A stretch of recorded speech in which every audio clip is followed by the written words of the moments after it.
Hello again, everyone, and welcome to Holiday Salute. I'm Mike Gooding. Over the last 3+ decades, we here at 13 News Now have dedicated ourselves to telling the stories of our men and women in uniform, both past and present, and their families, and of all the sacrifices they make at this most sacred time of the year. Over the coming half hour, Philip Townsend, Lucy Bustamante, Kristina Zverjako, Ashley Smith, and I will do our best once again to render a crisp salute to them all. Welcome to Holiday Salute, a tribute to our armed forces. Now is the time to gather with your family and loved ones and celebrate another passing year. But for some in our community, a seat at the holiday dinner will go unfilled. We're talking about Gold Star families that lost a military hero. This and every year, their hope is that their loved one's ultimate sacrifice will never be forgotten. And he goes, "Oh, guess what I did today?" I'm like, "What'd you do?" He said, "I took the HAZVAB." I said, "Huh, what? You did what?" If this is really truly what you want to do, then I'm not going to stop you from doing this. For each family, the story goes a little differently. So I got a knock on the door from the Army recruiter, 2 of them. Miss Russell, we want to talk to you about Ryan pre-enlisting. The story of the day their lives changed forever. He felt that there was something right. It was a very constructive way to grow up, and he felt that he's very patriotic. He was very patriotic.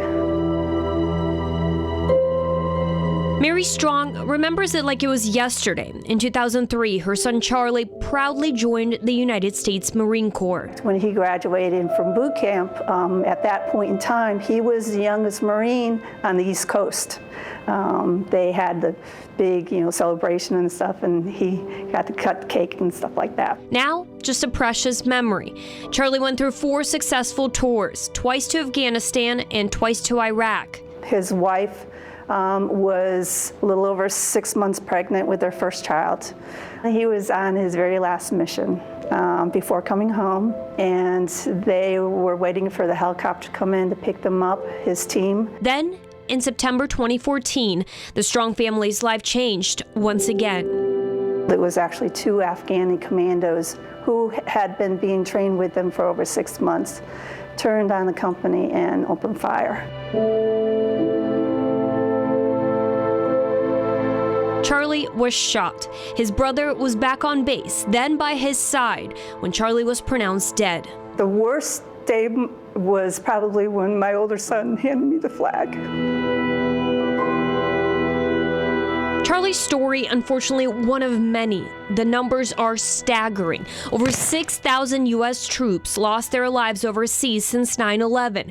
The families now share an incredible bond. It was like, you know what? I'm not by myself. Kathy Moore lost her son, Corporal Ryan Russell, while he was in Iraq in May of 2007. It was 80. They were on patrol, and it was just 90. Ryan, a medic, had a passion for saving lives. Seen in this video trying to revive a dying Iraqi girl. Ryan was a pretty happy-go-lucky kid when he left, but I don't think he would have been that way when he came back. Just seeing and experiencing all of that, and that's what people need to remember.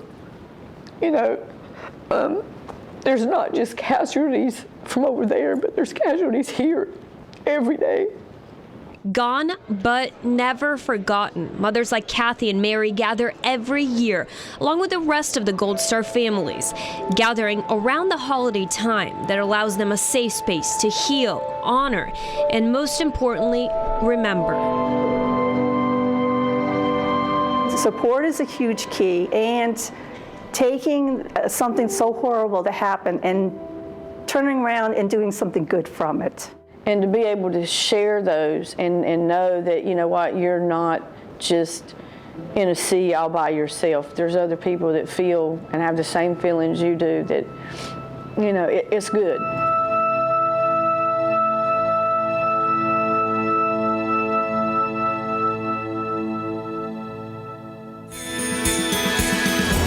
the holiday season and throughout the rest of the year, it is like the gift that keeps on giving to the Hampton Roads economy and to our national defense. I'm talking about the Virginia-class fast attack submarine program here at Newport News Shipbuilding. Since 2004, they've cranked out 15 of them so far, which have been commissioned and joined the Navy fleet. It's a unique partnership with General Dynamics Electric Boat in Groton, Connecticut. They jointly build Virginia-class attack submarines. The work is done in modules, split roughly 50-50. The yards alternate deliveries of the vessels to the Navy. The partnership aims to produce the most cost-effective submarine construction program possible. So far, apparently, so good. It meets all of the combatant commanders' capabilities that they want out there in the fleet today. In fact, they can't get enough of them. Virginia-class submarines displace 7,835 tons with a hull length of 377 feet and a diameter of 34 feet. They are capable of speeds in excess of 25 knots and can dive to a depth of greater than 800 feet while carrying Mark 48 advanced capability torpedoes and Tomahawk cruise missiles. They provide the Navy with the capabilities required to retain undersea dominance well into the 21st century. We preach, safety, quality, cost, and schedule in those order, but we recognize that our number one customer is the sailor that mans these ships, and our goal is to put a high-quality product in their hands every day. And with the 2 subs per year expectation from the Navy, that translates into consistent, predictable work for the 2 yards.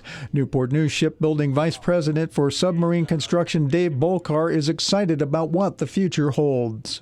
We look forward to building submarines for the Virginia-class and Columbia into the next century, and I think it provides a sense of pride for our people.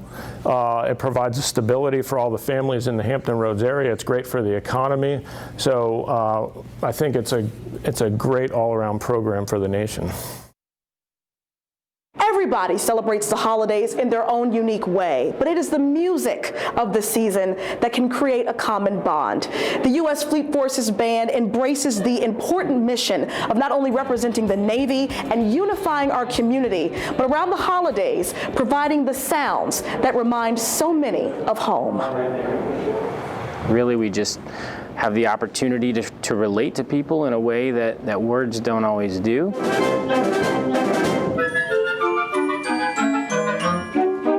The universal language of music can break barriers and bridge gaps. We want to make sure that we can speak to everybody. So the members of the U.S. Fleet Forces Band understand the weight of their mission, especially around the holidays. Everyone's had an experience in childhood with music. You can play one song and instantly be transformed into 20 years previously. The band is staffed by some of the U.S. Navy's most talented musicians who work hard to make sure that each performance at home or on deployment reflects the diversity in their audience. There's a lot of experience that people have, again, during these holidays that it's just important to touch on all of that for everybody. It may be a time out for troops on the front lines. I can only make them smile for a little bit, but that little bit may be all they need. Or a time capsule for loved ones awaiting their sailor's return.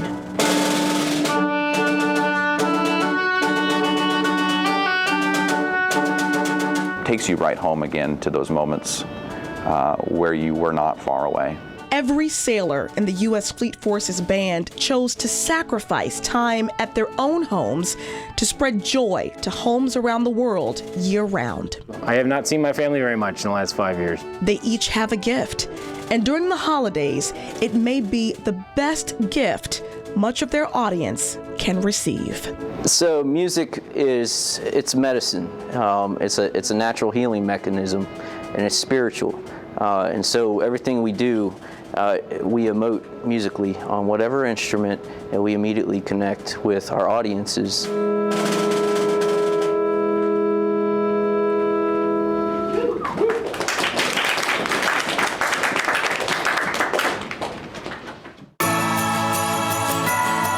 Holiday Salute, a tribute to our armed forces, continues next.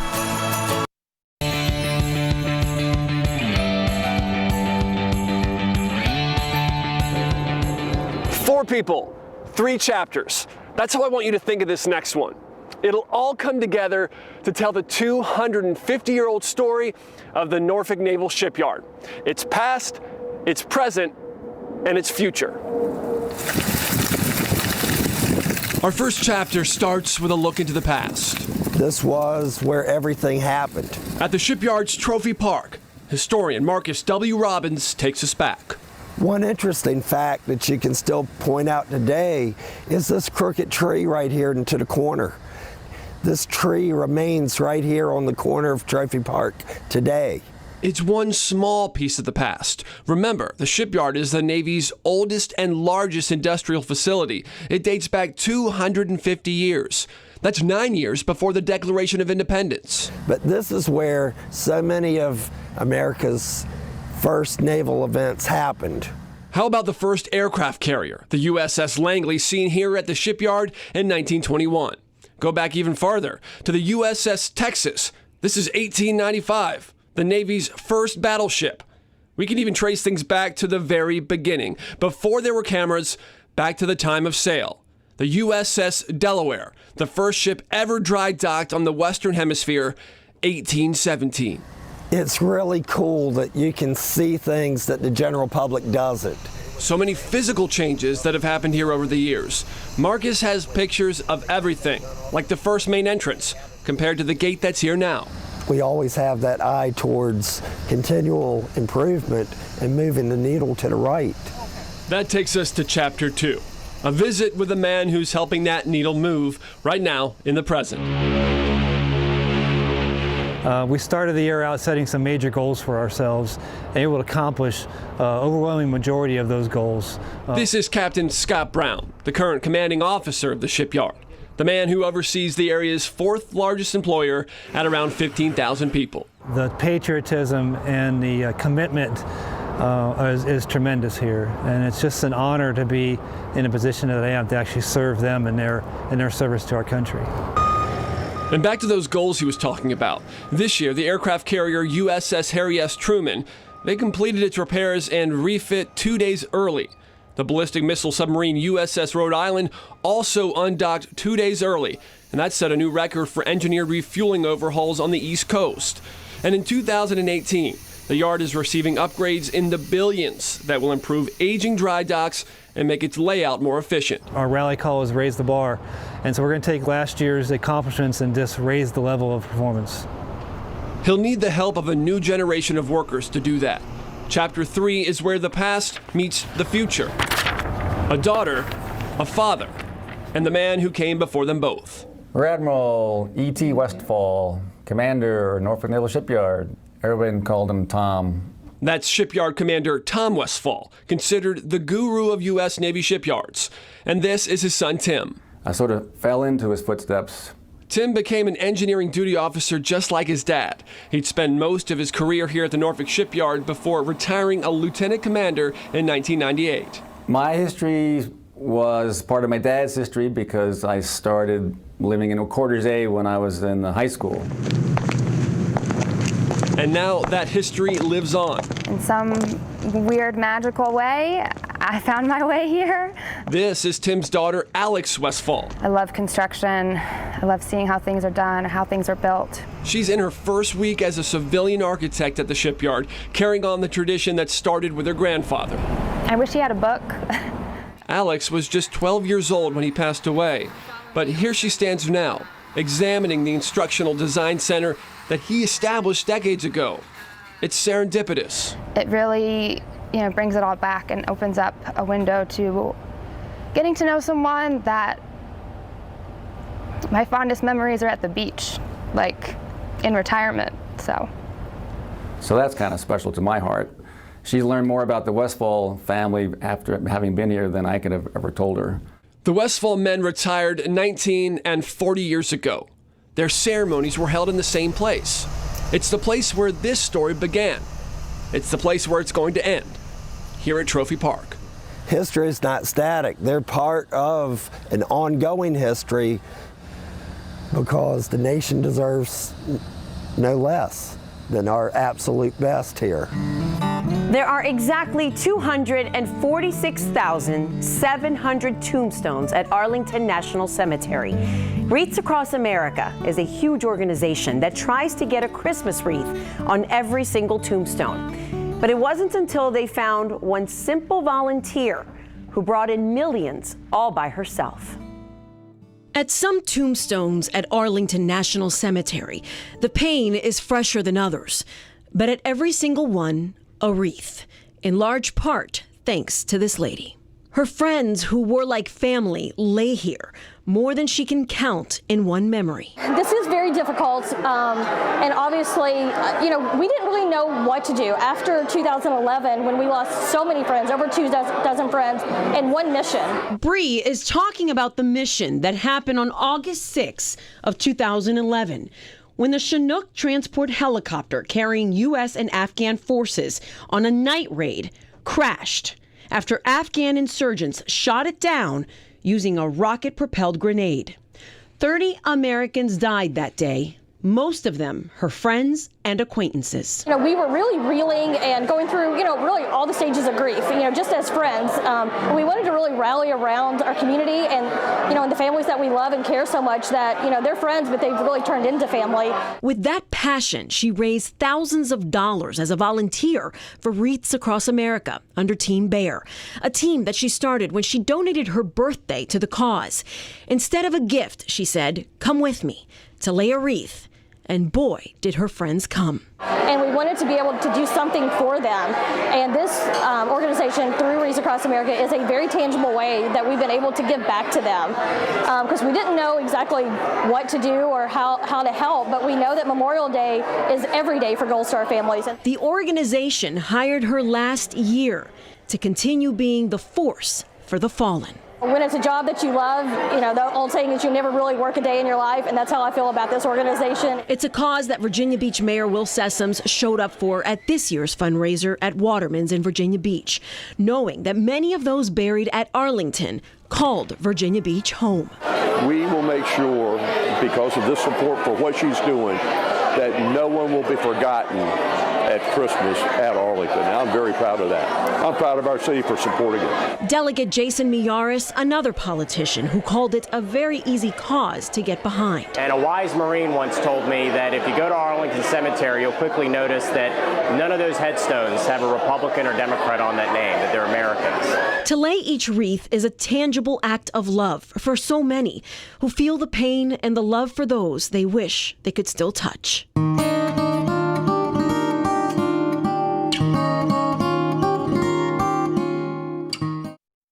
You're watching Holiday Salute, a tribute to our armed forces.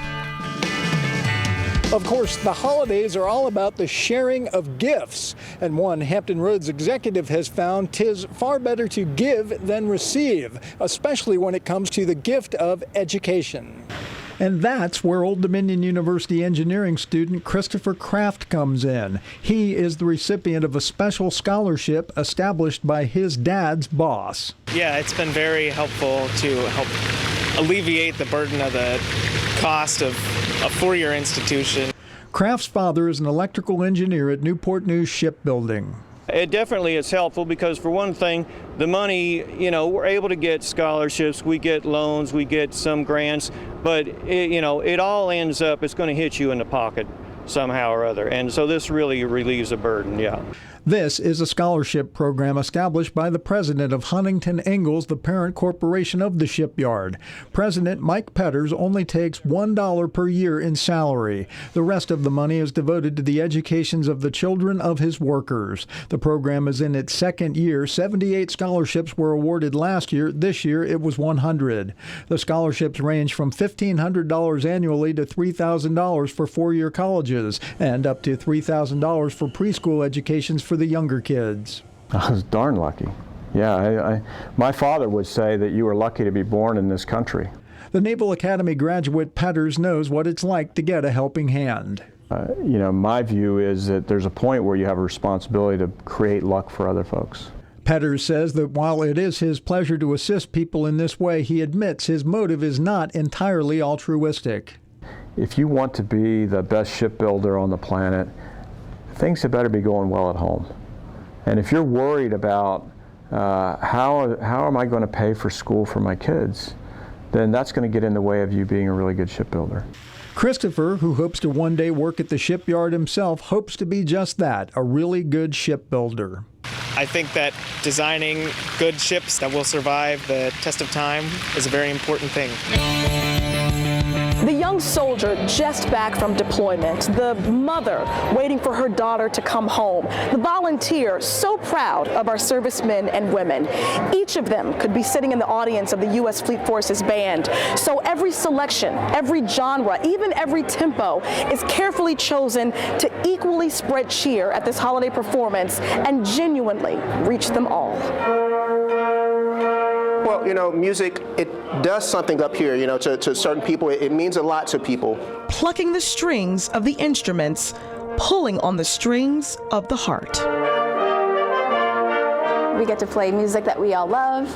We get to reach out to huge amounts of people who are appreciating all the holiday music that we do, and getting to touch all those families that just kind of need that extra comfort during the holiday season. The U.S. Fleet Forces Band performs an array of music at home and overseas throughout the year, but holiday concerts are especially meaningful to both the musicians and members of the audience. He actually took his first steps at a holiday concert when the day he turned 8 months old. Now, ladies and gentlemen, we have a special treat.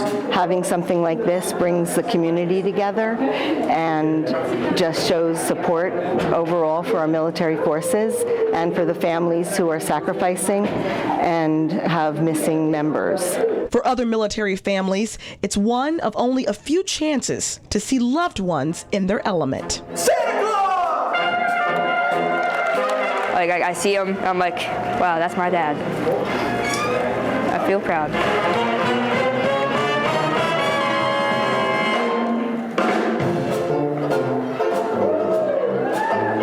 It's a time where I can remember all those great times that I had, you know, with my mother, and just thinking about all those special memories. Memories like those fuel the U.S. Fleet Forces Band and serve as inspiration behind every performance. It's just so beautiful, and it's something to come out for and support. Beautiful sounds to hear, creating beautiful sights to see, like the joy of a child whose mom or dad may be far away for the holidays. Their family members might not be here right now, but hearing these songs might trigger some of those memories of the good times they had in the past and what's to come in the future when their parents return.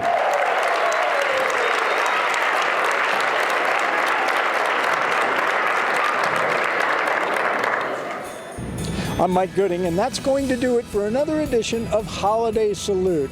Our pleasure and our honor every year here at 13 News Now to tell these stories of heroism, bravery, and dedication of our men and women in uniform. To them, we say Merry Christmas, Happy Holidays, and most importantly, simply, thank you.